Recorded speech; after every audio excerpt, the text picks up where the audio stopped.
We're talking about identity, which is the most fundamental thing. Where do you get your sense of self from? This is the most fundamental thing in your life, because if you derive your sense of self from a fiction in your mind, which ultimately is what the ego is, your whole life will reflect back to you that this is a fiction, and it will color all your experiences.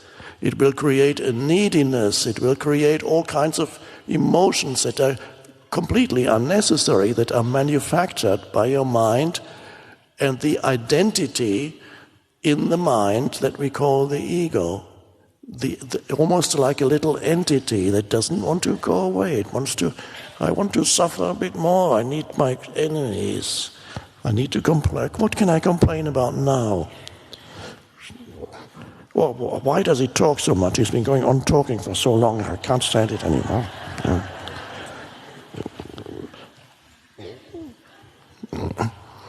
So the words are pointing to something in you. Then, of course, you cannot undo your personal history. Of course, you remember your personal history, and there's your life situation. Everybody has a life situation. You have relationships. You have a work situation, probably, or you have lost your job, then you don't have a work situation, but that's similar. You have a living situation, you have a health situation, you have a relationship situation, a huge source of suffering, and occasional happiness. Those things make up your life. You have those situations. But is that all there is to who you are?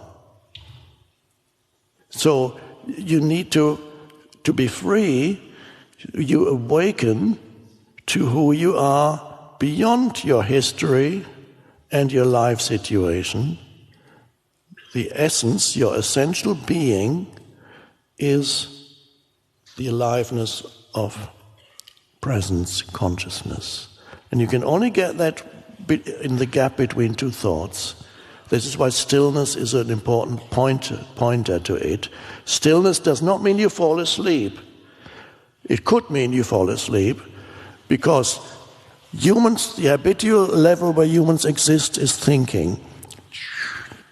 Then the only time when you're free of thinking is when you fall asleep, if you haven't awakened yet.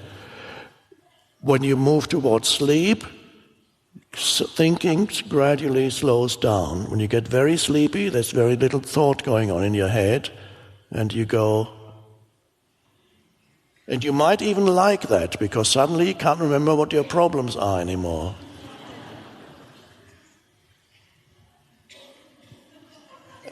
And you feel the pull of sleep, which is so delicious. What we call tiredness, it's so normal we accept it, but if you really look at what tiredness is, something absolutely delicious is pulling you. Come this way. You must come this way. It's so delicious. And at some point, even if you try not to go there, the attraction of that place becomes so overwhelming that you have to go there.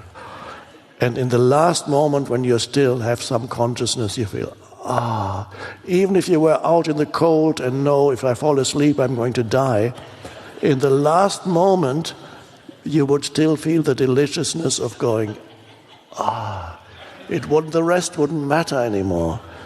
You're moving towards the source, you're moving to regenerate, you're moving, but you don't know it anymore. You're moving below thought towards sleep.